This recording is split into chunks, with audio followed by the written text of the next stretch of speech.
Who pays for lighting when you can have this aesthetic? Hi everyone! Once again, Emma has no original ideas, so she's just gonna do another book tag because book tags are fun. I said that like they're not fun, but they really are. I really enjoy book tags. So today I'm doing the book wishlist tag, and I was tagged to do this by Chrissy from Books and Berries in July. So if you've tagged me in anything, it might take a while, but I'm doing it eventually. Maybe, if I like the tag. So this is an 8-question tag. Clearly I'm Italian excited. This is an 8-question tag, just all about wish lists, books that I want. You know, forgetting my booktube consumerism video where I talked about how I shouldn't have so many books and I should really limit my book buying because having too many books stresses me out. So let's just talk about all the books I don't have but want in my life.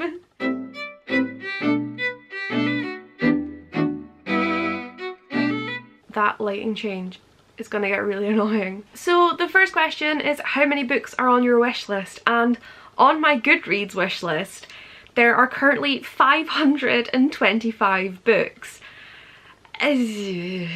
Not all of them I've gone through to decide if I actually want. Like, a lot of the times I go through Listopias on Goodreads and it might be like books with a certain niche, right? So like set in France or trips to Paris, or clearly that's all I care about, and I'll just click through. Like, I'll usually look at a cover and I'll be like, yes, I'm interested, wishlist, can't speak, and then I'll like put it on pending. Saying that, I only have 35 in my pending at the moment, but there are quite a lot that like I haven't clicked pending, I've just put in wishlist.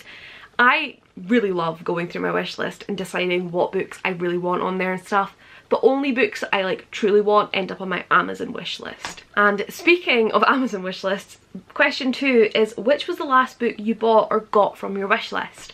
And just today I got 2 books, that's 4, 2 books from my Amazon wishlist from the lovely Becca from Pistachio Paperbacks. I literally want to sob. I got People Like Us by Dana Mela, yeah. Becca and I had just been, speaking of niches, talking about how much we both love the like mystery set of private school niche, so she sent me this, and this is what makes me emotional because this is my most anticipated 2019 release, UK release. It came out in the States like September, October. When I went to New York, I was like, I'm gonna buy it. Didn't fucking buy it when I had the chance, but now I have it. If you don't know what it is, she sent me Summer Bird Blue by Akemi Dawn Bowman. I freaking loved this book. I didn't love this book, I've read this book. I know I'm gonna love it. Premonition, keep that clip for future use, Emma. You're gonna prove that you love this book. Genuinely. Starfish, Akemi's first book. Mind-blowing, absolutely fantastic debut. Loved it. I did a reading vlog and I loved it. I freaking loved it. I think I did a review as well because I was on the blog tour. So I'm so freaking pumped for Summer Bird Blue. I'm so excited that I have this because like I don't know if I'll end up getting a chance to be on the blog tour if they do a blog tour for this one in the UK. So like I have a copy now so I can like still review it before UK release and like pretend that I'm loved enough by publishers. But I am just so freaking excited, and yeah, I love Becca so much. Question 3 is, which book has been on your wish list for the longest time? And according to Goodreads, it is Freedom, My Book of Firsts by JC Lee Dugard. I read JC's first book, A Stolen Life, and enjoyed it.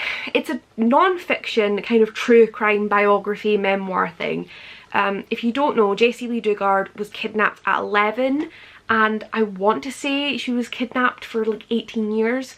She ended up having 2 kids, and it's just, reading her story was just harrowing.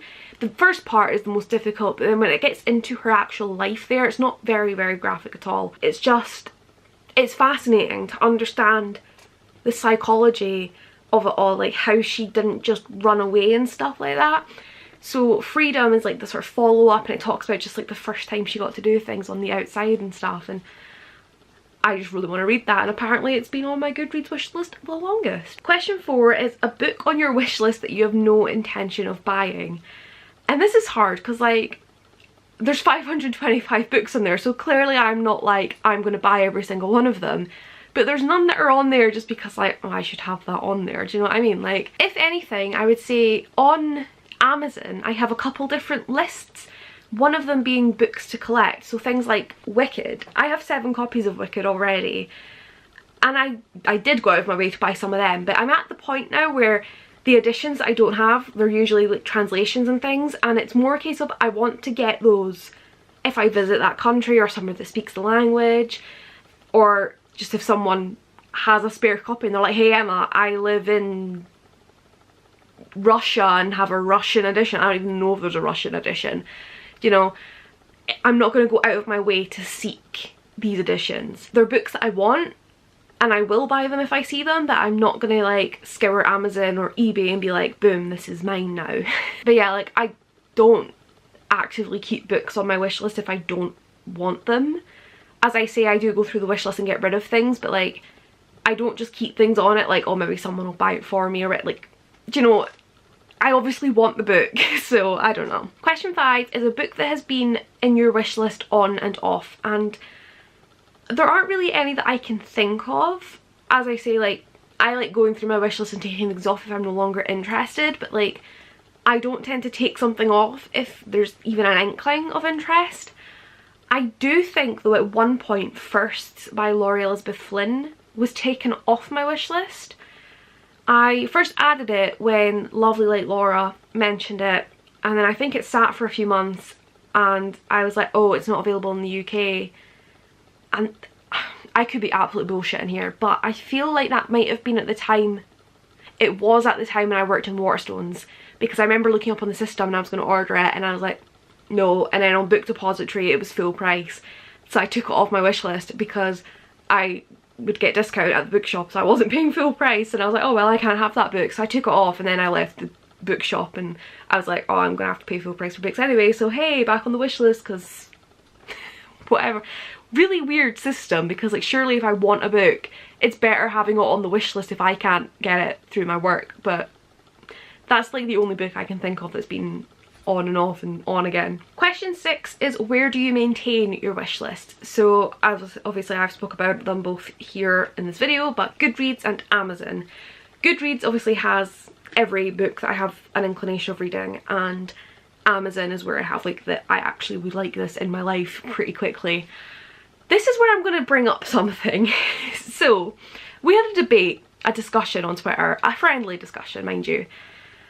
I, for whatever reason, get really frustrated when people add books to their want to read shelf on Goodreads when it's their wish list. And because like you can add, like, you know how when you go on Goodreads you have read, want to read and currently reading, and I think people panic and think that's the only 3 exclusive shelves, so they put a book into want to read and then they have a sub shelf for wish list, and I'm like, you realise you can make a wish list shelf and make it exclusive, so that way it's not in your want to read, because I can't fathom. I like having every physical book I own or like on my want to read shelf. I added my NetGalley arcs, freaked out at the number, and ended up making a separate exclusive NetGalley TBR shelf because I did not like having the ebooks with the physical books. And like, I know it's a personal thing, like do what you want, it really doesn't affect me, but like, why would you mix the books that you own and have to read with the books that you don't have but want to acquire? Different if you're not a book buyer, like if you almost exclusively read library books, or maybe, you know, you have like a Kindle and you don't mind buying like Kindle books and stuff, that kind of makes sense because like you can easily access that. But if I'm going through my want to read shelf, like I only ever really go through that when it's a case of like, what do I want to read, and then I'll like say like maybe I want to read the shortest book, or you know what, like, and I can't, like if I have wish list books in there, I'm going to end up picking out a book and be like, I don't fucking own this. It drives me mental. So yeah, I maintain my wish list on a separate wish list shelf on Goodreads, away from all of these books that I have yet to read. It's so petty, but it drives me mad. Question 7 is talk about your wish list habits, and I don't really understand this question. I hear about a book and I add it to a wish list. I get in a mood where I'm like, I want to find new books, and I'm like, I'm in the mood for mysteries set in private schools. I will find a Listopia on Goodreads and I'll go, that looks cool. And if I get bored, or if I'm just in a weird mood, like, I don't know if this is just me, but I get like a bookish mood. It's not even a bookish mood, it's literally like a Goodreads mood, and I just want to be on Goodreads. I love going through my shelves and organising them more than I love doing it in real life. But in particular, I love just going through my wishlist books and like opening them all up in different tabs and then reading through and being like, actually this doesn't sound very good, and moving it, or going, oh, this sounds amazing, I need to immediately put this in my highly desired list and put it on my Amazon wish list. I get so much enjoyment out of that, like, it is ridiculous. The amount of time I spend going through wishlist books, I could have read my entire TBR and then considered buying these wishlist books, but hey, you know, you gotta know, like, at least like the top 5 books that you most want. So when, like me, you go to a little small village and they're independent bookstores on their last day of 15% off, you can go boom boom, that's the 2 books that I want today, and not have to fuck around on your phone when your friend's like, can we leave the damn bookshop now? And question 8 is, what is the most expensive book on your wish list? And funnily enough, we're going back to the books to collect list, and the most expensive book is Wicked, La véritable histoire de la méchante sorcière de l'Ouest. I'm totally French. And that is the French edition of Wicked by Gregory Maguire, translated by Emmanovella, and you can only get it new, well, used and new, from £169. Yeah, basically £170. I don't know what it is about that edition. When I was in Paris, I was in Fnac. I don't know if that's how you pronounce it. It's F-N-A-C. I say Fnac because FNAC is a mouthful. And they have a little book section, and I was like, excusez-moi, do you have this book? And she was like, I don't fucking know what she's trying to say to me, because I was trying to speak French and it was not going well. And then she was like, it's like €100, and I was like, sorry?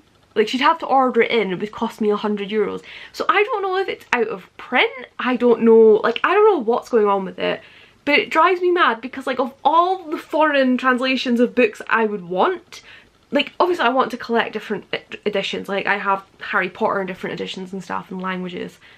But French is the one that I can possibly read. Why is that the one that's unavailable? So French people, if you have that book in French, en français, s'il vous plaît, send to moi. My French. I said I was going to practice this year. It's been 17 days and I've done like 1 bit of Duolingo, and Duolingo is not even the French practicing I wanted to do. I wanted to get my fucking textbook out, but... So yeah, I don't have £170 to send a book. So please someone let me know. If you're French and happen to like Wicked, let me know what the deal is with that edition. That is the tag. So finally got round to this tag. Chrissy, I'm so sorry it took me like 6 months, literally, to get this tag done, but it's here now. I tagged Kevin from Storyglyph and Becca from Pistachio Paperbacks, and hopefully they get to it a lot quicker than I managed to, or maybe they'll break my record. Who knows? Who knows? I need to stop doing this. I will see you guys in my next video. Bye!